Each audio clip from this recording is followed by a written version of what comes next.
Olá, pessoal, boa noite. Não sei se estão me ouvindo, espero que estejam me ouvindo. É um prazer estar com todos vocês hoje à noite.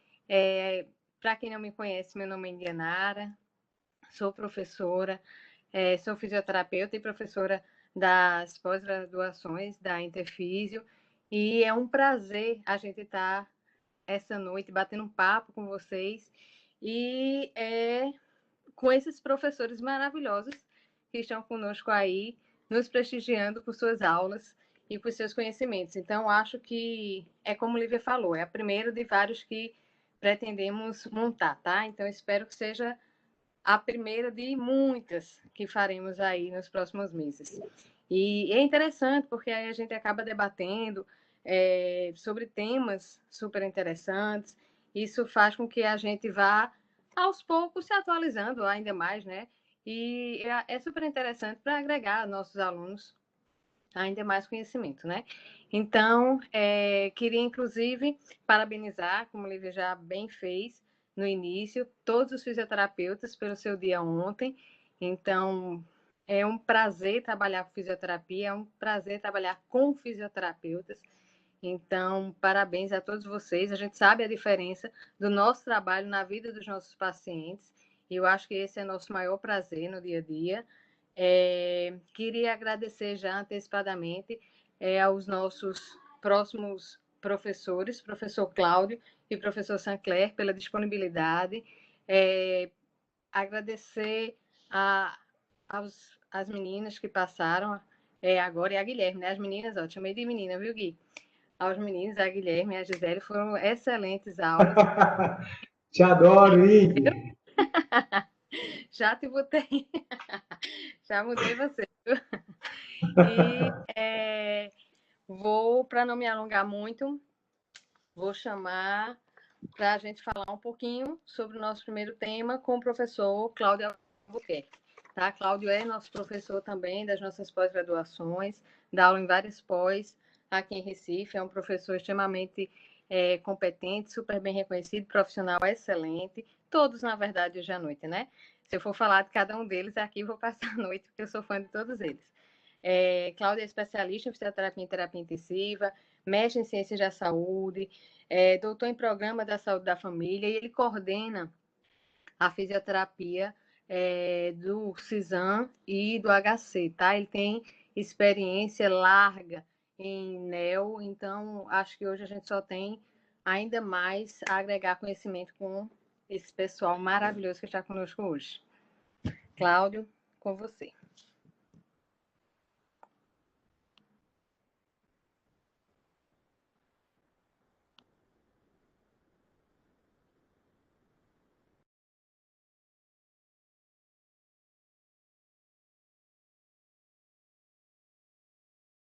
Pós-graduação em terapia intensiva da Pomocardio, e é sempre um prazer, né, participar dos eventos e que vocês proporcionam. Assim, eu me sinto bastante lisonjeado, me sinto em casa, e vamos discutir um pouquinho, né? Estou meio dividido ali em neo e ped e adulto, né? Então, gostei muito das apresentações de professora Gisele e professor Guilherme. E vamos agora entrar no módulo de adulto, né? Falar um pouquinho da Drive Pressure. Tô tentando, não sei se o som tá bom aí. Tá dando para ouvir bem?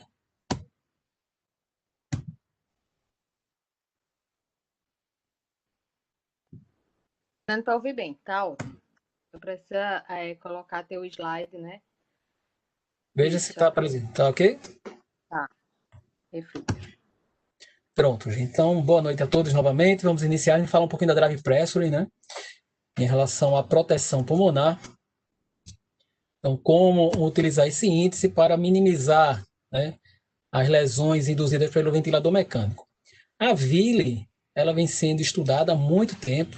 Né? Os primeiros estudos, as primeiras preocupações em relação à lesão que o próprio ventilador mecânico poderia proporcionar nos pulmões dos pacientes seria direcionadas ao barotrauma, as lesões por alta pressão. Tá?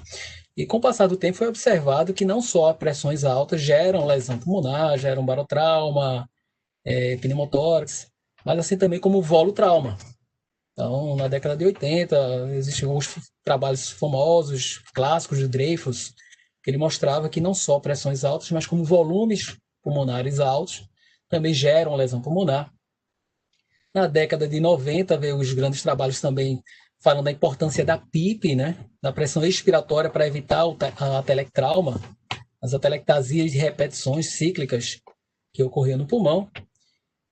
E mais recentemente, algo falando sobre o ergotrauma, sobre faz analogia ao martelo, né? Cada pancada que o ventilador mecânico gera no pulmão, a cada respiração, né? A potência que o ventilador gera e pode proporcionar algum grau de lesão pulmonar. Okay? E ainda tem outros tipos de VILI também, o oxitrauma, entre outros. Okay? Então, só para ilustrar, em poucas horas de ventilação mecânica já é capaz, né, de gerar uma lesão pulmonar significativa no pulmão dos pacientes. Quando o paciente vai para a ventilação mecânica, já de início a gente pensa em proteger esse pulmão, minimizar a lesão pulmonar. Então, nessa imagem tomográfica, é observado que em 2 horas e meia, quando se utiliza a ventilação não protetora, não se utiliza estratégias protetoras pulmonares, você já proporciona algum grau de lesão. A gente consegue observar nessas imagens tomográficas. Então, a VILI, ela gera diversas complicações, desde a hiperdistensão pulmonar, com alterações da complacência, alteração de trocas gasosas, como também a liberação de mediadores inflamatórios. Esses mediadores inflamatórios são liberados na corrente sanguínea. Os efeitos não são apenas localizados no pulmão, mas sim de forma sistêmica, podendo acarretar disfunção múltipla de órgãos e culminar com o óbito do paciente, com a morte do paciente. E às vezes a gente esquece um pouco disso quando negligencia alguns parâmetros de monitorização na ventilação mecânica após a intubação dos pacientes. Existem algumas recomendações para a proteção pulmonar, citando aí volumes correntes reduzidos, né? Então vários trabalhos mostram a importância de a gente limitar o volume corrente, utilizar aí as fórmulas, né, que existem para o peso predito do paciente e corrigir o volume corrente baseando-se na altura e, consequentemente, no peso ideal do paciente. Já se falava há um bom tempo sobre a limitação da pressão de platô, o uso de hipercapnia permissiva. Acho que o professor Guilherme comentou muito bem aí, que na UTI a gente nem sempre tem o que é o ideal, né? A gente aprende na faculdade, aprende um pouco nas pós-graduações, né? As fórmulas de frequência respiratória ideal, volume corrente ideal, FiO2 ideal, mas nem sempre a gente tem o que é o ideal, a gente tem o que é o possível, né? E tentando individualizar um pouco, a gente observa que alguns pacientes eles vão evoluir com hipercapnia, e quando a gente promove e compreende a ideia de hipercapnia permissiva, né? Tolerar um pouco mais essas variações de parâmetros para proteger o pulmão do paciente, tolerar uma hipercapnia, contanto que você monitore bem o pH sanguíneo desse paciente. A posição prona, ela também passou a ser utilizada, agora na pandemia vocês viram muito isso, como uma forma importante de a gente proteger o pulmão, para evitar incremento de parâmetros ventilatórios excessivos, utilizar a posição prona, a escolha da PIP ideal. E aí eu destaco a drive pressure, né, que vem sendo estudado muito nos últimos anos, mas principalmente a partir do trabalho de Wamato, em 2015, falando sobre a relação, a associação que há entre a drive pressure e a mortalidade. A gente vai discutir um pouquinho mais na frente sobre esse trabalho.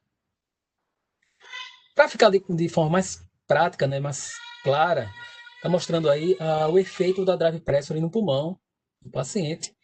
Aí eu estou comparando 2 pacientes, duas imagens mostrando o pulmão rígido com complacência do sistema respiratório em torno de 50. E a gente observa aqui outro pulmão com atelectasia aqui do pulmão esquerdo, tá? E já promove uma redução na complacência do sistema respiratório em torno de 10. E a gente percebe pela imagem que a administração de um volume corrente de 400 ml para as duas situações gera um impacto no pulmão bem diferente, tá?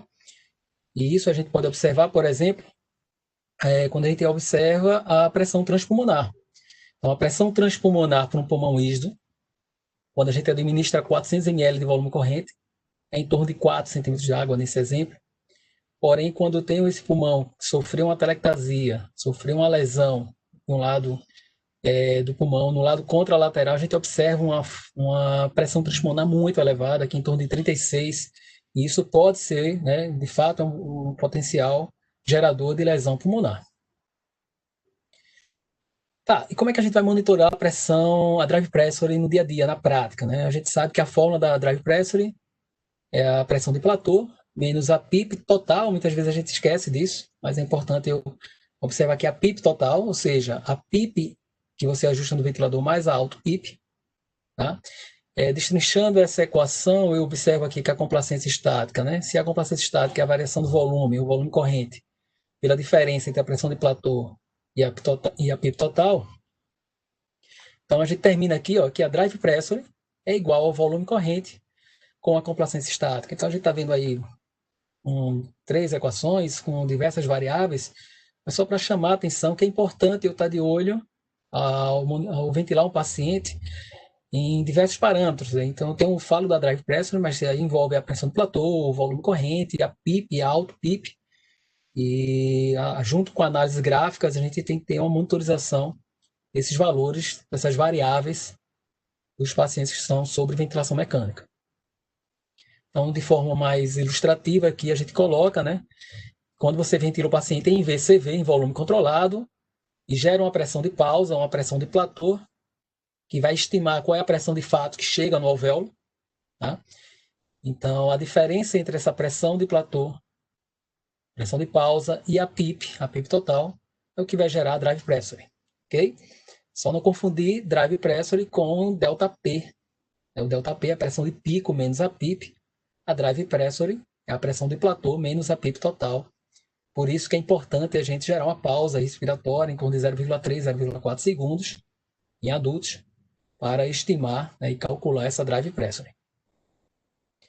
Aqui nessa imagem, né, algumas pessoas perguntam às vezes, a gente só pode calcular a drive pressure no modo volume controlado? Não. Aqui eu estou ilustrando como seria, né, mesmo em ventiladores que não promovem, não liberam, né, um ajuste de pausa pós-inspiratória no modo pressão controlada, mas você pode fazer isso. Tá? Então aqui eu coloco uma imagem ilustrando o gráfico de pressão e o gráfico de fluxo pelo tempo. Essa linha tracejada aqui é a pressão alveolar. É óbvio que se seu tempo inspiratório for curto, não ocorre um equilíbrio entre a pressão alveolar e a pressão de via aérea. Tá? Então, a pressão de pico ela vai ser diferente da pressão alveolar se o seu tempo inspiratório for curto. Mas à medida que você aumenta o seu tempo inspiratório, é possível até você gerar um platô, uma pausa no fluxo entre o fluxo inspiratório e o fluxo eixo, uma pausa no final da inspiração, simplesmente pelo aumento do tempo inspiratório. Então, essa pausa que você gerou, ela permite que ocorra um equilíbrio, sim, entre a pressão alveolar e a pressão das vias aéreas, né, o equilíbrio pressórico, e aí você consegue estimar a pressão de platô, né, que ela fica muito próxima à pressão de pico. Okay? E assim dá para eu calcular, sim, a minha drive pressure, mesmo no modo pressão controlada. Complacência estática também e outras variáveis. Qual é a ideia? Se você trabalha de olho na drive pressure, uma melhor complacência e numa menor drive pressure, você diminui o risco desses pacientes estarem sendo ventilados com altas pressões, que pode gerar hiperdistensão alveolar e, consequentemente, barotrauma, ou também minimiza a possibilidade desses pacientes serem ventilados com baixas pressões expiratórias, permitindo a formação de atelectasias cíclicas. Tá? Então, a gente está ventilando aqui dentro da curva pressão-volume, numa alça, entre a hiperdistensão e a formação de atelectasia. Aqui nessa imagem, a gente mostra também, de uma forma ilustrativa, como a drive pressure sendo monitorizada, ela permite que você observe, por exemplo, a redução das chances do paciente estar desenvolvendo hiperdistensão. Então, na imagem superior, na imagem A, a gente coloca aqui um paciente com complacência em torno de 50 ml, sendo administrado um volume corrente de 500 ml. O drive pressure dele, aqui está dado ΔP, porque é o que estava no artigo, mas é a drive pressure. A drive pressure em torno de 10 centímetros de água, gerando estresse índice aproximadamente de 1, que é um estresse índice aceitável. tá? À medida que o paciente evolui com formação de atelectasias, tá? Se você administra o mesmo volume corrente, observe que a complacência do sistema respiratório diminuiu pela metade. Se você administra o mesmo volume corrente, ocorre um aumento expressivo do drive pressure e, consequentemente, do stress index. Tá? Lembrando que o stress index, quando acima de 1, ele mostra, tá, que o paciente está evoluindo com a hiperdistensão alveolar, nessas áreas aqui de hiperdistensão. Então, são áreas que você pode estar promovendo lesão à villi de forma regional. Então, para esse paciente ser indicado, você reduzir o volume corrente, que repercutiria na redução do drive pressure e também normalizando o stress index. Então, aí mostrando só como a drive pressure ela pode ser utilizada como uma ferramenta de monitorização para reduzir o estresse pulmonar, a lesão pulmonar. E o que é que os artigos científicos vêm mostrando para nós, né? Então, esse artigo publicado pelo professor Marcelo Amato, né, e seus colaboradores, envolveu mais de 3.000 pacientes com SARA, tá? Isso é um estudo retrospectivo, e no qual foi avaliado a influência, né, o impacto da drive pressure em alguns desfechos. E aqui a gente mostra em relação à mortalidade intra-hospitalar, e comparando aqui as diversas variáveis, a drive pressure, a PIP, tá? E a pressão de platô, a gente observa nas 3 imagens, né? Primeiro, na primeira imagem, que quanto maior a drive pressure, maior a mortalidade do paciente, tá? Quando a PIP foi elevada, mas a drive pressure foi mantida constante, a gente observa que não há uma alteração significativa na mortalidade. E aqui o efeito combinado do aumento da PIP e redução da drive pressure, acarretando aqui uma redução significativa da mortalidade dos pacientes. Então, isso é um trabalho retrospectivo, a gente tem que ter um certo cuidado com ele, porque nos trabalhos originais, a drive pressure não era uma variável de monitorização direta, tá? Que era um desfecho primário para uma variável primária lá para avaliação, mas esse trabalho trouxe a atenção da importância da drive pressure na monitorização e seu impacto, né, na lesão pulmonar e, consequentemente, na mortalidade. Então, a gente observa aqui nessa outra imagem do mesmo artigo que quanto maior a drive pressure, tá, maior o risco desses pacientes irem a óbito, aumenta a mortalidade intra-hospitalar. A gente vendo que um valor aqui para aproximadamente menor que 15 seria mais seguro para esses pacientes. Então, é isso que esse trabalho traz como alerta. Mais na frente, um outro trabalho também, publicado por Guerin e colaboradores, ele mostra também, em pacientes com SARA, o impacto da drive pressure também na mortalidade. Então, aqui os valores de corte da drive pressure avaliada, 8, 10, 13, 15, 19. Então, a cada aumento da drive pressure, foi observada uma maior probabilidade do paciente ir a óbito. Tá? E quando a gente divide aqui em 2 grupos, os grupos que mantiveram a drive pressure abaixo de 13, com aqueles com a drive pressure acima de 13, a gente vê uma diferença significativa em termos de mortalidade, na sobrevida do paciente. Aqueles pacientes que a drive pressure era mantida menor que 13, eles tiveram maior chance de sobrevida. Tá? Algumas meta-análises também mostrando que as baixas e menores drive pressure, em torno de 13 a 15, tá? Reduz o risco desses pacientes ir a óbito. Recentemente, a gente teve algumas publicações que mostraram como a drive pressure pode ser útil, inclusive na titulação de outros parâmetros, como a PIP. Tá? Então, aqui na pandemia, para o tratamento do COVID, foram publicados vários protocolos, mostrando a importância de você titular PIP, escolha da PIP com a menor drive pressure, ou seja, uma escolha da PIP ideal na qual você iria promover uma menor hiperdistensão e atelectasias pulmonares. Isso foi bastante utilizado, vem sendo bastante utilizado. Tá? Então, aqui você escolheria a PIP, nesse exemplo aqui, qual PIP eu tenho a menor drive pressure, seria uma PIP de 14, seria encontrada aqui a minha PIP ideal, uma PIP segura para reduzir riscos de lesão pulmonar. Nesse outro trabalho, eu queria só ilustrar para vocês que a drive pressure, né, a gente já chamei a atenção que ela não precisa necessariamente ser avaliada no modo volume controlado. E aqui mais, chamando uma atenção até maior, que você pode avaliar a drive pressure em pacientes que estão sob esforço respiratório espontâneo, por exemplo, no modo pressão de suporte. Tá? Então, quando o paciente executa um esforço muscular, uma contração muscular, é esperado, né, que esse esforço muscular do paciente se incremente a pressão da via aérea proporcionada pelo ventilador mecânico e que a drive pressure resultante seja maior do que o próprio ΔP, do que o que você ajusta no ventilador. Ou seja, quando o paciente faz esforço inspiratório, incrementando o volume corrente, incrementando a pressão transpulmonar, você vai observar que a pressão de platô ela é maior que a pressão de pico. Tá? Ou seja, a drive pressure, a diferença entre a pressão de platô e a PIP, ela foi maior, inclusive, do que o ΔP. Isso na prática, de forma bem simples, você ajustar uma PS de 15 para um paciente, não significa dizer que você tem uma drive pressure segura. Tá? Se o paciente ele executa um esforço expiratório muito alto, a pressão de suporte foi de 15, mas a drive pressure pode estar sendo muito maior.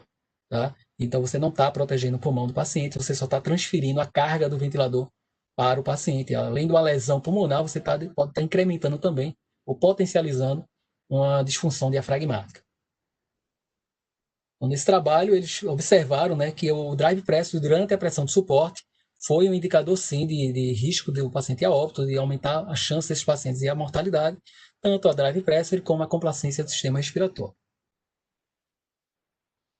Esse mesmo trabalho, ele divide em quartis, né, da drive pressure, ele mostra novamente que o aumento da drive pressure teve um impacto, né, um aumento tanto do tempo de ventilação mecânica, como também na mortalidade dos pacientes sendo ventilado em pressão de suporte. Ok, gente, então era isso que eu queria mostrar para vocês, a importância, né, da mensuração da drive pressure e da monitorização diária desse parâmetro, que ele não se restringe só para pacientes sedados em ventilação mecânica no modo VCV. Existem outras formas de a gente avaliar e entender um pouco sobre isso, sobre o impacto. Eu queria trazer um pouco da fala do Guilherme. Não existe um valor, por mais que a gente coloque esse valor de 13, de 15 aí como um valor cut-off, né, de referência, é importante que a gente entenda o paciente de forma mais global, fazendo análises gráficas, e a Drive Press tem mais uma ferramenta de monitorização. Tá? Então, aqui nesse slide eu trago aqui, novamente fazendo menção ao pulmocárdio, ao nosso momento da aula da pós-graduação remota. E aqui uma frase do Paulo Freire, né? Ninguém educa ninguém, ninguém educa a si mesmo, os homens se educam entre si, mediatizando pelo mundo. Então é isso que a gente tem feito agora, inclusive nessa noite. Obrigado, gente.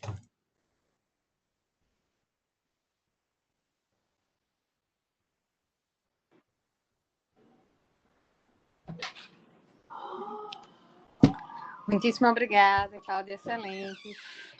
Eu acho que agora com o Covid a gente viu a importância da gente estar monitorizando a drive pressure do paciente, né? Ao final a gente volta para discutir um pouquinho mais, abrir para perguntas do pessoal aí, e aí a gente pode debater um pouquinho mais sobre essa questão da drive pressure. Então já vou chamar logo em seguida o professor Sancler. Sancler está aí, ok. Sancler também é um dos nossos professores de após. Sancler também é fisioterapeuta, especialista em fisioterapia respiratória, mestre em gerontologia pela Universidade Católica de Brasília, doutorando em biotecnologia pela Universidade Federal do Rio Grande do Norte. Então, é um prazer, como sempre, tê-lo conosco, tá, Sancler? Vamos iniciar, tá? Conseguiu? Tudo certinho? Vamos dar início, então? Vamos. Boa noite, Indianara. Boa noite a todos. Eu queria agradecer imensamente o convite de vocês, a oportunidade de estar participando num evento como esse. Eu me sinto muito honrado, já tem um certo tempinho que eu posso contribuir com a pós-graduação, com os cursos, né? Não só na parte de UTI, mas também na parte de reabilitação, com a equipe da Pulmocárdio, pela pós-graduação da Interfis. Então, é uma honra muito grande poder participar de um evento tão bacana, com gente tão interessante falando assim. E aí, hoje, quando eu recebi o convite, a gente foi mexendo daqui, mexendo de lá, e chegou ao título da palestra, que seria Mitos e Verdades sobre a Ventilação Mecânica durante a pandemia da Covid-19. E eu acho que a gente precisaria de uns 20 dias e não de 20 minutos para a gente falar sobre esse assunto. É extremamente delicado a gente poder falar sobre mitos e verdades, e eu acho que isso é uma das coisas que mais moveu a fisioterapia. Mas eu penso também do lado positivo, porque moveu para que a gente conseguisse chegar em locais, às vezes, que a gente não tinha presença tão sedimentada de uma maneira, podemos dizer assim, mas ao mesmo tempo moveu para que a gente despertasse mais um senso crítico. E são muitos mitos e verdades, e eu elenquei alguns pontos específicos para trazer aqui, e a gente pode abrir depois para a discussão também. A primeira coisa é quando a gente se viu diante de uma pandemia, a gente estava numa situação que a gente descobriu que vários pacientes precisariam ser ventilados mecanicamente. Então, quando a gente fala de ventilação mecânica por si só, né, necessidade da ventilação mecânica, a gente viu que muitos pacientes precisavam, e esse inclusive era o grande medo do começo da pandemia, que era sobrecarga ao sistema de saúde. E sobrecarga em que sentido se eu não tenho um remédio específico para esse paciente? Sobrecarga em que sentido se eu não tenho uma forma de tratamento oficial que traga a cura? Sobrecarga no sentido de que a gente precisava de leitos de UTI para tratar uma pequena parcela, em torno de 5% dos pacientes que adquiriam a Covid, mas que precisavam do suporte ventilatório para, quem sabe, ter uma chance maior de sobrevida. E aí isso é tão evidente, e eu trouxe os dados de ontem da Organização Mundial de Saúde, só para que a gente entenda isso, a gente já tem mais de 37 milhões 704 mil casos pelo mundo de Covid-19, com mais de 1 milhão de óbitos. Então, nesse começo eu trouxe um mito muito grande, que era essa questão do ventilador mecânico, as pessoas iam morrer pela falta do ventilador. E se a gente for olhar, tem uma coisa muito curiosa na curva, que a curva de casos ainda não se achatou, ela ainda está em uma crescente bem elevada, com uma nova onda na Europa, mas ao mesmo tempo a curva de óbitos ela vem se achatando. Então, eu acredito que o mito de que não íamos ter ventiladores para todos os pacientes, ele acabou caindo por terra, e a gente foi aprendendo cada vez mais como manejar esses pacientes. A gente teve o recorde de casos confirmados agora no dia 10, sabe, com 382 mil casos confirmados no mundo, e o recorde de óbitos foi no dia 17 de abril. Então, a gente tem uma discrepância muito grande, uma questão temporal, e eu atribuo isso a um grande aprendizado. No Brasil, a gente está numa situação de mais de 5 milhões de infectados já e mais de 150 mil óbitos, comportamento que não tem sido muito diferente do resto do mundo. A gente só espera que a gente não acompanhe o que vem acontecendo com a Europa nesse momento. E se eu pensar que 5% desses pacientes vão bater na UTI precisando de ventilação mecânica, a gente fizer a conta aqui de 37 milhões, a gente vai ter 1 milhão e 800 mil pessoas aí precisando de ventilação mecânica. Então é muita gente, então a gente precisa controlar isso para que não tenha sobrecarga. E aí, eu acho que um dos grandes mitos bem inicial foi que então precisamos de um ventilador para ventilar mais de um paciente. E aí começaram-se a se criar indústria, a engenharia biomédica começou a criar dispositivos e maneiras de se fazer isso, e começaram a se resgatar artigos e evidência científica de bancada puramente para que a gente pudesse fazer isso para não faltar ventilador às pessoas, né? E aí, isso eu acho que foi uma coisa que assustou muito a todos. Aí eu pego uma das publicações mais recentes a respeito do assunto, que era sobre a viabilidade e considerações acerca de usar o mesmo ventilador para 2 pacientes ou mais, e a conclusão é que, no melhor do conhecimento, não tem evidência suficiente para poder orientar o uso deste tipo de terapêutica para os pacientes, apesar de uma recomendação de um hospital nos Estados Unidos, em Nova York. E para adicionar ainda mais robustez a essa conclusão do trabalho, eles mostram que vários consensos recentes, eles mostram que deve ser desencorajado que isso seja levado em consideração para os profissionais. Aqui no Brasil, a gente viu uma onda de desenvolvimento tecnológico, não necessariamente desenvolvimento favorável. Isso aí é o que bateu na porta aqui no Rio Grande do Norte. A gente teve muita gente querendo colocar esse tipo de protótipo para dentro das unidades. Se você olhar bem aqui na foto, a gente tem volume, frequência e relação ISIEs. Eu não tenho PIP, eu não tenho fração de oxigênio, eu não tenho um monte de coisa, só um ambu protegido por uma caixa de acrílico. Eu acho que o grande mito da pandemia foi que a gente não conseguiria ventiladores suficientes para ventilar os pacientes. A gente tem visto que sim, a gente tem ventiladores. Eu não estou falando que em todos os locais tem isso com uma disponibilidade grande, mas existe essa possibilidade de ventilar os pacientes e a gente vem aprendendo cada vez mais como fazer isso. Depois, uma vez considerado que a gente tem ventilador para todo mundo, eu acho que uma das coisas que movimentou muito o meio da terapia intensiva foi sobre o momento ideal de se entubar os pacientes e começar a ventilação mecânica. Aí eu trago para vocês uma recomendação que a gente tem, que foi da AMD, da AMIB e da Abramed, do começo da pandemia, sobre indicação de ventilação mecânica e quando proceder à intubação, e eu vou fazer algumas considerações para a gente entender que tem coisas que são realmente mito, tem coisas que a gente deve ter atenção e tem coisas que estavam completamente adequadas desde o começo da pandemia. E aí eu vou ressaltar uma coisa um problema no meio da pandemia foi a fonte das evidências. Eu vou trazer muita coisa aqui publicada em revistas de renome e com pessoas de renome, mas vocês vão ver que tem muita carta, muito editorial, e isso não é muito favorável para o nosso desenvolvimento clínico na beira do leito, porque a gente sabe que a qualidade da evidência é extremamente importante. Mas essa recomendação dizia o seguinte: seus pacientes que estiverem desaturando, se tiverem sem desconforto respiratório, a gente deveria prescrever oxigênio. Aí já começa uma coisa aqui, o Cláudio citou sobre isso, o Guilherme também citou sobre isso, que a gente pensa numa PaO2 ideal, e isso é um grande mito, já há anos que a gente tem isso, décadas dentro da área da terapia intensiva, mas por essa recomendação vinha assim, você começava o oxigênio com catéter, se não resolvesse, você passava para uma máscara, que se não resolvesse, você partia para a intubação orotraqueal. E aí a gente estava diante de um paciente que não tinha desconforto respiratório, que simplesmente estava hipoxêmico, saturando menos que 94, que eu não sei nem até que ponto a gente considera isso como hipoxemia, e a gente estaria colocando esse paciente no ventilador, sabendo que é uma doença que é caracterizada por uma hipoxemia silenciosa, ou seja, hipoxemia feliz. O paciente tem falta de oxigênio, mas não tem falta de ar, não tem desconforto. E aí o professor Martin Tobin publica falando exatamente sobre isso, os desafios que a hipoxemia silenciosa estava trazendo para as equipes, levando a muitas intubações orotraqueais muito precoces e expondo cada vez mais esses pacientes à lesão pulmonar induzida pela ventilação mecânica. Eu acho que esse ponto é um mito curioso, a gente inverteu só o lado do negócio, porque a gente, durante muito tempo, a gente recebia pacientes que estavam saturando bem, mas com desconforto respiratório, e a gente acabava inserindo oxigênio para tratar esse desconforto, que é completamente errado, e aí, de repente, a gente se viu diante de uma situação que estava recebendo pacientes hipoxêmicos e querendo colocá-los na ventilação para tratar algo que não tinha desconforto respiratório. Então, é necessário que isso seja trabalhado para os profissionais.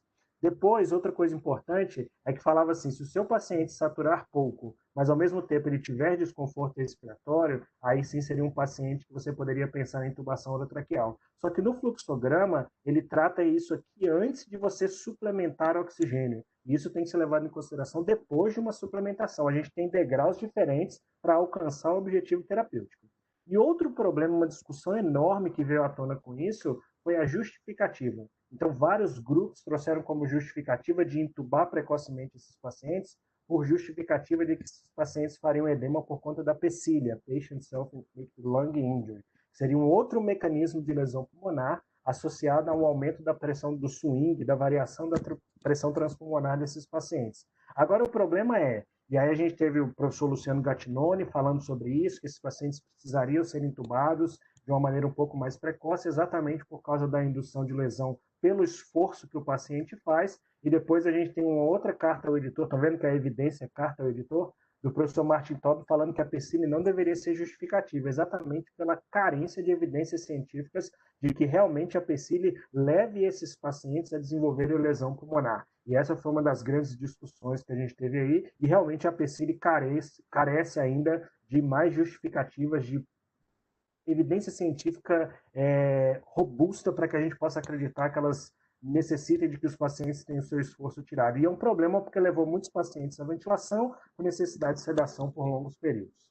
E aí, já uma coisa que é palpável, é real, e a gente avançou e chegou, acho que nesse patamar hoje da pandemia, é que os pacientes que estiverem desaturando, com desconforto respiratório, em uso de oxigenoterapia suplementar, aí sim a gente está diante daqueles pacientes que a combinação dos dois mecanismos de insuficiência respiratória levam esse paciente sim a ser intubado. A única coisa é que a gente deve tomar muito cuidado o que é desaturar, o que é hipoxemia, o que é desconforto respiratório, para que a gente não faça precocemente. Então, as formas leves de hipoxemia e de desconforto não justificam a necessidade de intubação. As formas moderadas e graves, essas sim levariam o nosso paciente para a ventilação.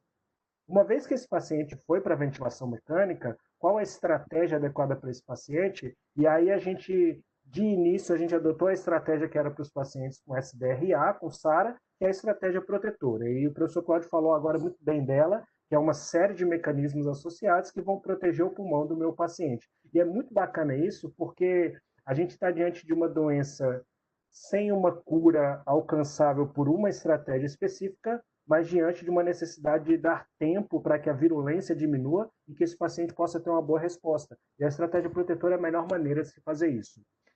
Eu fiz um resumo das coisas que o professor Cláudio colocou aqui. Então, a estratégia protetora se baseia muito no volume corrente baixo, numa PIP mais elevada e numa pressão de platô mais baixa, ou numa pressão de platô segura, se é que podemos dizer assim.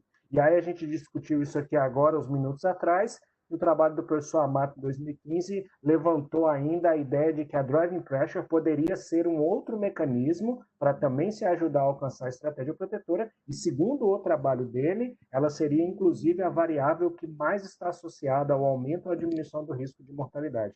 Então a driving pressure ganhou um espaço muito grande e isso não é mito, isso é verdade, e a gente espera inclusive que a gente possa utilizar isso daqui em diante. E no meio disso, aí veio o problema. Aí veio o maior mito, com certeza, da pandemia, que foi a gente tentar separar e determinar como os nossos pacientes são. E aí Luciano Gattinoni vem do seu grupo e diz que existem dois fenótipos. Né? Fenotipagem é uma coisa muito pesada de se falar, mas dizia que existia um fenótipo L, low, de baixa elastância e alta complacência, que é esse da tomografia A. Eu não tenho colapso, eu tenho muitos espaços airados, mas que eu tenho uma hipoxemia. E essa hipoxemia provavelmente está ligada ao mecanismo fisiopatológico de trombos e de perda do reflexo de vasoconstrição hipóxica. E, por outro lado, ele diz também que poderia ter o paciente com tipo H, high, de alta elastância e baixa complacência.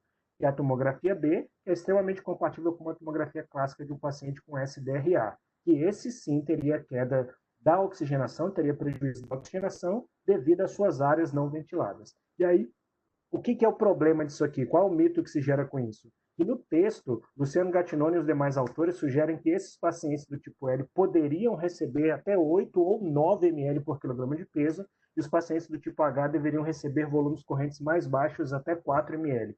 O raciocínio está até direcionado bem, mas isso leva a gente a uma série de problemas. As pessoas começaram a ver, inclusive, que não existiam só os dois extremos, e aí o grupo da Chiara Roba publica que existe um intermediário, que a imagem não é tão boa, mas também a complacência não é tão prejudicada, e a gente fica na dúvida de como traçar uma estratégia específica para cada um dos fenótipos, se é que ele exista. E aí o Boss vem e publica assim, peraí, para com esse negócio que não existem fenótipos, isso é um mito. Por quê? Ele analisou mais de 70 pacientes, encontrou pacientes aqui no grupo rosa que tem um comprometimento na tomografia e tem complacência menor que 40, encontrou os pacientes sem tanto comprometimento com uma complacência maior que 40, que é o fenótipo L, mas encontrou pacientes com áreas não ventiladas, mas com complacência boa, e pacientes com áreas ventiladas e complacência péssima. Então cai por terra a ideia de que fenótipos devam determinar a estratégia ventilatória. E depois eles publicam ainda uma outra coisa, dizendo que existe um viés de tendência. Você começa a olhar para os pacientes e falar, e a gente falou isso muito, né, no começo, os pacientes têm uma complacência boa, os pacientes têm uma complacência boa, e não é bem assim. A complacência, na maior parte dos relatos, são complacências um pouco reduzidas. Então, a gente tem que deixar de lado essa questão do fenótipo, isso foi um grande mito, e se a gente quiser botar um pouquinho mais de lenha na fogueira, aí vem o professor João Luiz Vansan ontem e publicou um editorial também falando, será que realmente a gente precisa ficar atrelado a esse diagnóstico de SARA, se no final das contas o tratamento para quem tem e para quem não tem, para fisiopatologia de edema cardiogênico ou de edema inflamatório, é a mesma coisa. Então, eu recomendo a leitura disso aqui, saiu ontem, esse trabalho é muito bacana, questionando, será que a gente tem que ficar tão preso a pacientes com SARA, ou a gente pode pensar no princípio, no fenômeno das estratégias que a gente usa, e com isso tratar a maioria dos pacientes. E se a gente levar em consideração, eu incluí isso aqui depois, tá, do que os slides já estavam feitos, eu li esse editorial hoje, mas se a gente levar em consideração, a estratégia protetora ela cabe para todo e qualquer paciente. Então, os pacientes com COVID não seriam diferentes. Então, vamos só adequar um pouquinho da estratégia protetora para a gente derrubar um pouco o que é engessar e que são os mitos, né? E trazer para o que é a verdade do que a gente tem na evidência científica. A gente pode trabalhar muito bem com volume corrente de 6 ml por quilograma de peso, mas quem vai determinar se você pode subir ou diminuir o volume corrente de acordo com a necessidade de ventilar mais ou não, foi falado sobre a hipercapnia permissiva já, é a driving pressure. Então, se a driving pressure estiver numa faixa de segurança, eu estou sugerindo 15 aqui, mas a gente vê que tem de 13 a 15, 13 a 17, se ela estiver numa faixa de segurança, é sinal que aquele volume corrente, o pulmão tolera receber aquele volume corrente. Se ela estiver acima, aquele pulmão não tolera, a gente não tem pulmão funcional para aquilo. A PIP, que antes na estratégia protetora a gente tinha PIP elevada, na verdade é PIP individualizada. E quanto maior for o comprometimento da área ventilada, ou seja, dos espaços aerados, ou seja, quanto menor for a complacência, mais alta vai ser a PIP necessária. Para quê? Para melhorar essa mecânica e nem hiperdistender e nem colabar. Então a gente hoje usa a titulação da PIP para que a gente alcance a melhor PIP e promova a melhor mecânica ventilatória. Consequentemente, isso vai estar atrelado. Se eu estou trabalhando com mecânica, Cláudio mostrou a fórmula aqui, e aí, quando a gente entende aquela fórmula, a gente percebe isso aqui, eu vou ter uma baixa pressão do platô e eu vou ter uma baixa driving pressure. Então, a estratégia protetora não é mito, é verdade, inclusive para os pacientes com Covid, e a gente poderia pensar até em estender isso a outros tipos de paciente, porque a gente está trabalhando com a função do paciente, a função pulmonar adequada daquele paciente. E será que existe para isso algum modo ventilatório melhor? Não. Isso nunca teve. A gente tem diversas revisões sistemáticas para pacientes com SARA, sem SARA e etc., de que não há um modo ventilatório mais favorável. Isso vai depender da sua experiência, da sua expertise e do que o seu paciente demanda naquele momento. Mas eu trouxe uma coisa que eu julguei ser um mito e a gente encontrou uma resistência muito grande aqui em um dos hospitais aqui em Natal, que foi falar sobre APRV, que o APRV seria o melhor modo para pacientes com Covid. E quando a gente vai buscar de onde vem isso, uma das fontes de referência é um site, que tem um grupo de médicos dos Estados Unidos, que tem o Internet Book of Critical Care, e eles sugerem que o APRV seria muito aplicável para os pacientes, então a ventilação com liberação de pressão nas vias aéreas, né? PIP high, uma PIP alta durante um tempo, e depois eu diminuo a PIP. Eu coloco PIP, eu diminuo a PIP, e o paciente ventila espontaneamente no meio, seria a maneira mais adequada para isso. A gente tem um ensaio clínico randomizado cadastrado, acontecendo. A última atualização há exatamente um mês atrás, só tinha 17 pacientes enrolados no estudo até agora. E na Universidade de Massachusetts, a gente tem um professor de pneumologia escrevendo um artigo muito interessante que no final ele diz que a única estratégia ventilatória para pacientes com Covid que evoluam ou não com síndrome de desconforto é a estratégia protetora, com volume corrente baixo e a mínima driving pressure possível. Então isso aqui é um mito muito grande. E o último mito que eu gostaria de discutir nesses últimos minutinhos que faltam é sobre o uso da ventilação mecânica não invasiva. A ventilação mecânica não invasiva, quando começou a pandemia, ela veio, e aí até os meus slides no começo, essa palavra evitar, ela tinha um tamanho muito maior, é de que a gente não deveria fazer não invasiva com os pacientes. A justificativa para que não faça não invasiva são duas. Uma, que os resultados são muito ruins para pacientes hipoxêmicos, a gente estava diante de um paciente hipoxêmico, e o segundo é porque a não invasiva tem uma chance de aumentar a aerosolização. Até aí, tudo bem, os dois são justificativas plausíveis de que a gente deva tomar cuidado com a ventilação não invasiva.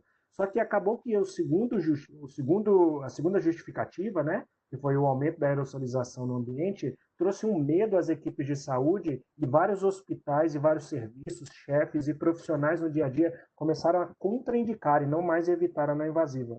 Isso trouxe a necessidade de intubação precoce, que a gente já discutiu lá no começo, que é um mito que caiu por terra. A intubação extremamente precoce eu exponho mais. Guilherme colocou aqui muito bacana que o tempo é proporcional à lesão. E isso você pode vir lá da neonatologia, na pediatria e para o adulto também. O tempo é proporcional à lesão. Então, se a gente tem como pensar numa estratégia, a gente deveria usar. Agora sim, a primeira justificativa que foi pouco falada é que os resultados em pacientes hipoxêmicos da VNI é ruim, essa deve ser levada em consideração. Então, aqui, considerar a VNI quando? Em situações específicas, que são os pacientes com hipoxemia leve, com a relação PO2-FO2 entre 200 e 300. Os pacientes com hipoxemia grave, com relação PO2 a FO2 abaixo de 100, eles têm uma contraindicação para não invasiva. E a insuficiência respiratória hipoxêmica moderada, entre 100 e 200, essa ainda é uma incógnita. Algumas diretrizes recomendam que sim, é possível fazer, e outras recomendam que não. Mas lembre-se que o resultado não é tão favorável quanto nos pacientes com doenças obstrutivas, por exemplo.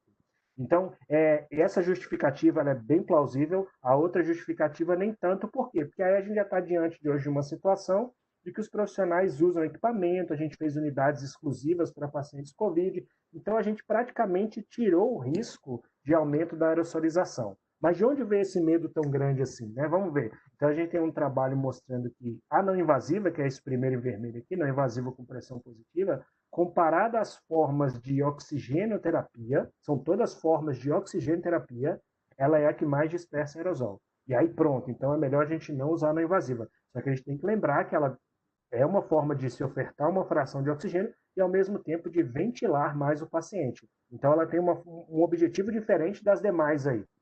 E aí, por isso criou-se esse medo tão grande. Já, desculpa. Já um outro trabalho mais recente fez um levantamento de diversos artigos científicos, o que é que eles citavam como procedimento gerador de aerosol.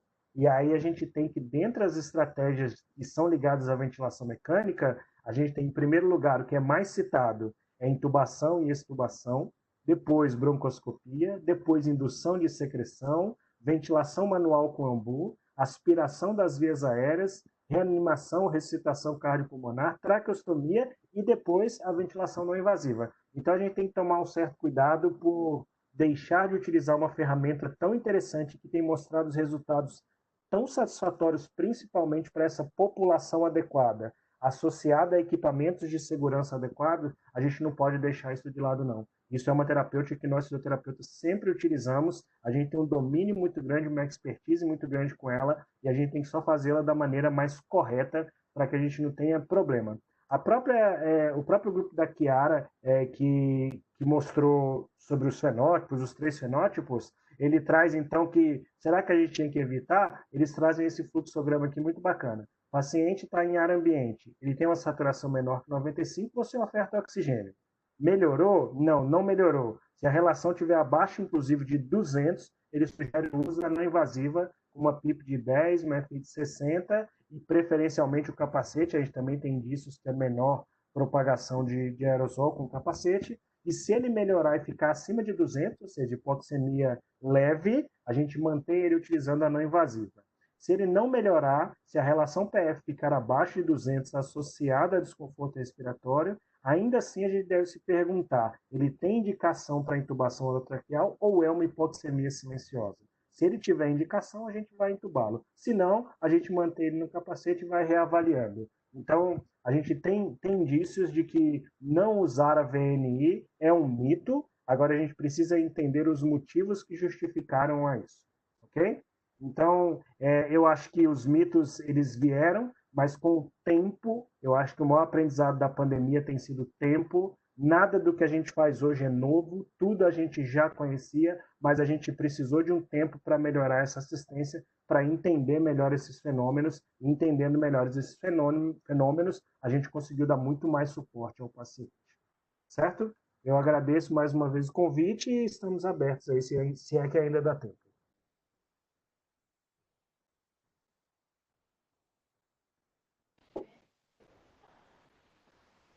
Quero agradecer imensamente a Cláudio e a Sancler, que foram palestras excelentes, foram aulas excelentes, que só levaram ainda mais o nosso nível de conhecimento.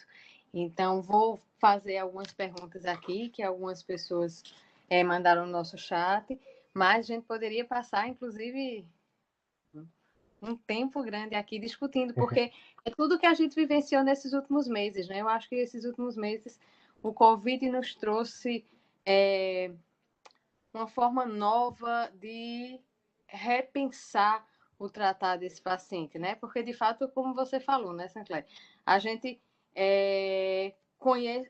sempre conheceu as técnicas, a gente domina a ventilação não invasiva, a gente domina a ventilação mecânica, a gente já trabalhou com outros pacientes de H1N1, a gente trabalhou com os pacientes de SARA, enfim, óbvio que é um processo inflamatório distinto, uma doença nova, mas a gente tinha todas essas ferramentas, a gente só precisou adaptá-las, na verdade, à nossa realidade, né? Eu acho que isso a gente foi aprendendo, a gente tinha muitos mitos, na verdade, como a sua palestra bem diz, são muitos mitos que ao longo do caminho a gente foi quebrando e a gente foi se adaptando, a gente foi pensando, raciocinando e fazendo aquilo que a gente sempre soube fazer. E aí eu acho que as coisas se organizaram de uma forma muito melhor. E hoje a gente consegue prestar atendimento a esses pacientes de uma forma muito mais tranquila, de uma forma muito mais segura e fazendo o que a gente sempre soube, né? Então, essas duas palestras eu acho que se complementaram, foi perfeito, porque avaliar a drive pressure, mensurar os parâmetros para melhor adaptar esse paciente à ventilação com o mínimo risco de lesão pulmonar, eu acho que é isso que a gente procura o tempo inteiro nos nossos pacientes, nesse paciente COVID, como a gente já falou, isso se tornou ainda mais evidente. Aí tem até uma pergunta aqui, Cláudio, de Fernanda Lanza, que ela pergunta de qual a frequência da avaliação da drive pressure no paciente crítico. Com que frequência a gente deveria avaliar essa drive pressure nesses pacientes? Aparece aí. Liga a tua câmera e teu microfone, para a gente discutir um pouquinho sobre Pronto, essas estou questões. aqui. Então, primeiro, saudar a professora Fernanda Lanza, é uma honra tê-la aqui prestigiando o evento, né? Professora de renome aí, que contribui muito também para a formação de tantos. Em relação à frequência, poxa, eu diria que se eu pudesse monitorizar, de forma geral, não só o drive pressure, ter uma monitorização contínua do meu paciente, 24 horas, ter os programinhas lá instalados no ventilador que analisasse gráficos, assincronias e tudo mais, seria fantástico, né? Assim, quanto maior a frequência de monitorização, melhores resultados, vamos dizer assim. Para drive pressure, eu acredito que nem tem, nunca vi um trabalho assim comparando em relação à frequência, eu já vi muito para sincronia, e sim, a gente consegue ter essa relação de quanto maior a frequência, maiores achados, maior incidência e melhores resultados. Mas, assim, a gente tem que ser prático, né? Então, assim, uma coisa seria o ideal e outra coisa é o que é o prático. Né? Do ponto de vista de rotina mesmo, a gente tem a nossa rotina de avaliação do paciente, e aí a drive pressure entra no rol de monitorização, e você chegar à beira do leito ali, avaliar o paciente, e todo momento que você vai fazer essa avaliação, certificar a drive pressure, e aí os outros momentos chaves, então antes e após procedimentos, antes e após ajustes de parâmetros ventilatórios, você deixando os alarmes bem ajustados, né, que é algo que é importante, que às vezes a gente tem que chamar atenção no dia a dia, o quanto é importante você ter os alarmes ajustados de volume corrente, volume minuto e pressões.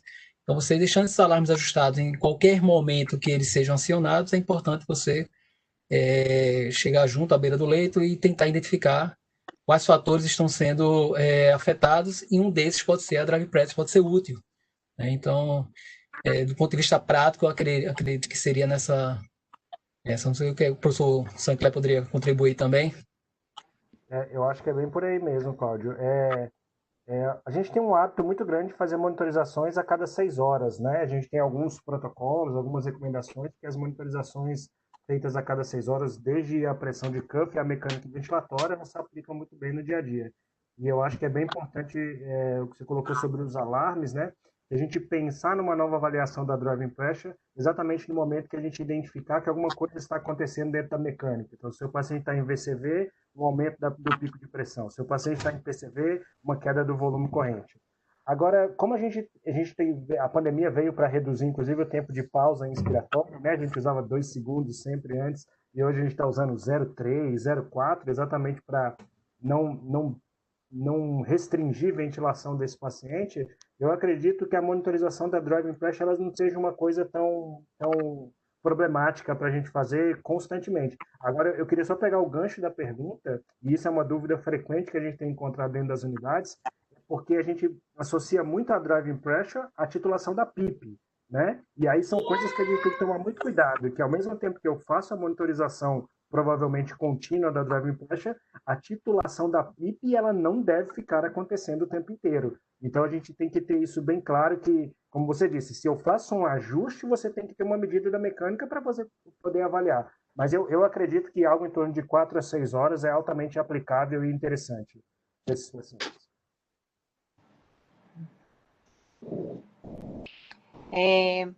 Marcos Galdino, que está aí conosco também, perguntou se existe algum modo ventilatório específico para evitar a vile.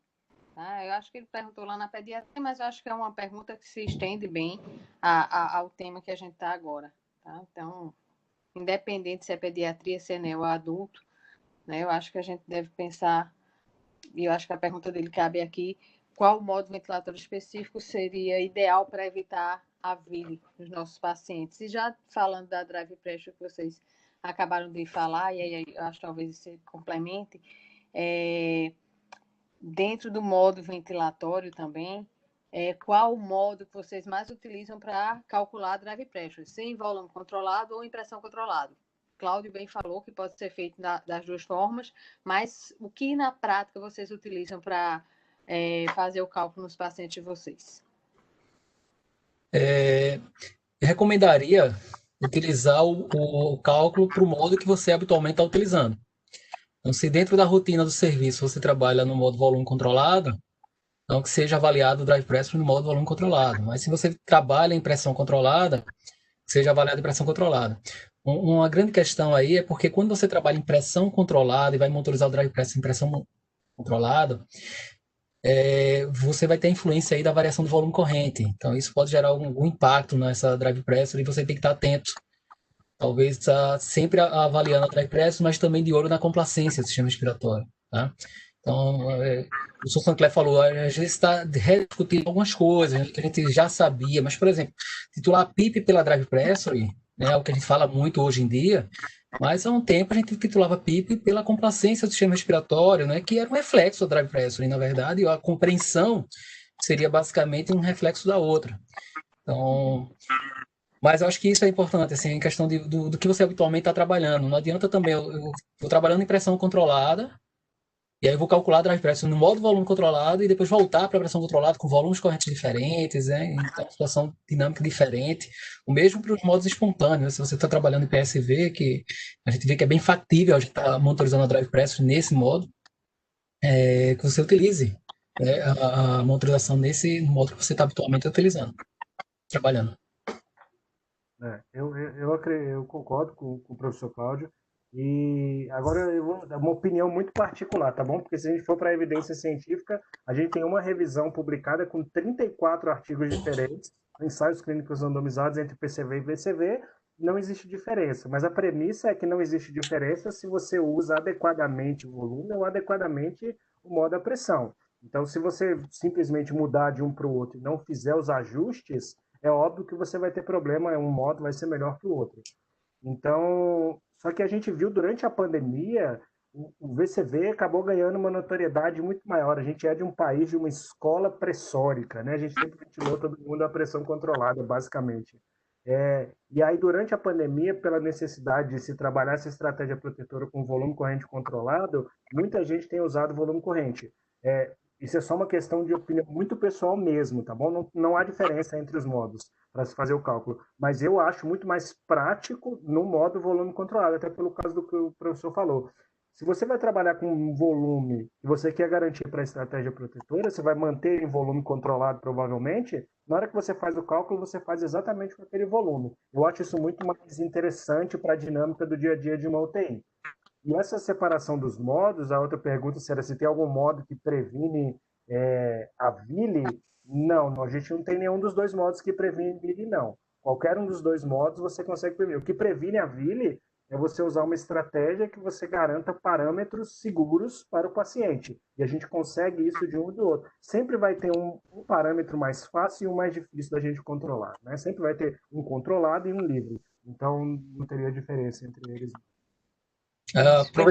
Aproveitando o que o professor Sancler falou, lá no nosso serviço a gente teve que mudar, de fato, como era mais prático avaliar drive pressure em VCV, a gente mudou e parou de trabalhar em pressão controlada, mudar para VCV pelo menos nos primeiros dias de ventilação mecânica para poder, né? Isso. Até para o pessoal novo que estava entrando na UTI se adaptar melhor às estratégias de proteção pulmonar. Em relação à lesão pulmonar, como o professor Sancler falou, não existe uma evidência que mostre, né, de um modo ao outro, se você está trabalhando com a estratégia protetora. Existem algumas pessoas que comentam, né, que o volume controlado, aí depende se o paciente está entrando, está com... ele pode promover um maior efeito Pendeluft e lesões mais regionais, tá? Mas isso precisa ser estudado mais também. E saber as outras variáveis, né? Inclusive de esforço do paciente, se está sedado, se não está, entre outros. Muito obrigada, pessoal. Tem outras questões, principalmente relacionadas à ventilação não invasiva no paciente COVID. Cada protocolo, quem utiliza o que o serviço de vocês utiliza como protocolo para iniciar a ventilação não invasiva nesses pacientes. Acho que a gente poderia comentar super rapidinho para a gente finalizar por causa do tempo, tá? Mas eu acho que é algo bem interessante, porque VNI é algo bem controverso na questão do Covid, não é? Isso. Aqui a gente tem pensado em trabalhar nos pacientes com hipoxemia leve, a gente não tem ido para os pacientes com hipoxemia moderada, não. Os pacientes com hipoxemia leve e leve desconforto respiratório. Não é um parâmetro certo, mas a gente usa uma frequência de até aproximadamente 28 respirações por minuto. Acima disso, da frequência, ou abaixo de 200 na relação PO2-FA2, a gente dá uma preferência para que se seja feita uma intubação eletiva do paciente. Mas para esses pacientes, tanto com desconforto com a hipoxemia leve, a gente tem cada vez mais conseguido adotar o uso da terapêutica com a VNI. Com filtro adequado, máscara com vedação e etc. Né? Com todo o pacote completo. Acho que é Coisa isso bacana mesmo. que o pessoal, só mais uma coisinha, uma coisa bacana que o pessoal do Rio já compartilhou, o Guilherme está por aí, mas não é o pessoal da pediatria, o pessoal da adulto, que eles têm usado também a VNI, não necessariamente para evitar a intubação, mas aquele paciente que não tem nenhuma indicação de intubação, só para dar melhores condições, principalmente de oxigenação para oxigenação periférica, para tudo para esses pacientes. Eu acho que isso também é muito válido da gente considerar se você tiver equipamento adequado e proteção adequada.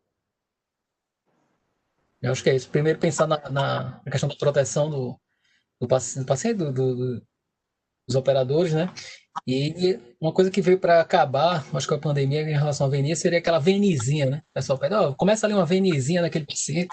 É a hora que Então, assim, individualizar de fato, né? Assim, é sempre uma grande discussão do ponto de vista clínico dos benefícios da ventilação não invasiva, né?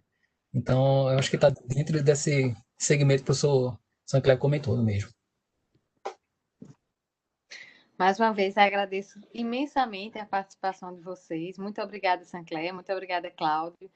E vou passar a palavra para a Maísa. Ela vai entrar rapidamente para dar algumas informações sobre a pós. E logo em seguida vem professor Francimar. Muito obrigada mais uma vez. Boa noite. Ok, obrigado. Boa noite a todos. Olá, pessoal. Boa noite, tudo bem? Eu me chamo Maísa, faço parte aqui do grupo Pulmocardio. Vou falar um pouquinho sobre nossos cursos que está previsto para começar agora, nesse segundo semestre, tá certo? As pós, elas vão iniciar a turma de UTI adulto, será a 17ª turma, que está com previsão para iniciar agora no mês de novembro, no dia 21 e 22 do 11. A pós de cardio está prevista para iniciar agora no mês de dezembro, no dia 12 e 13 de dezembro. E a pós de NEO, no mês de janeiro. Ela está com previsão para o dia 30 e 31 de janeiro de 2021. Todas as nossas informações estão no site, tanto da Pulmocardio quanto da Interfísio, e todo o processo de inscrição é feito diretamente no site da Interfísio de forma online, certo? A dificuldade que vocês tiverem para acesso à questão das matrículas, podem entrar em contato com a gente na Pulmocardio, que a gente faz essa ponte direta com o pessoal da Interfísio, que é que faz todo o processo administrativo para a gente. É um prazer estar aqui com vocês, espero que seja o primeiro de muitos e que a gente possa se encontrar em breve. Uma boa noite a todos e até mais.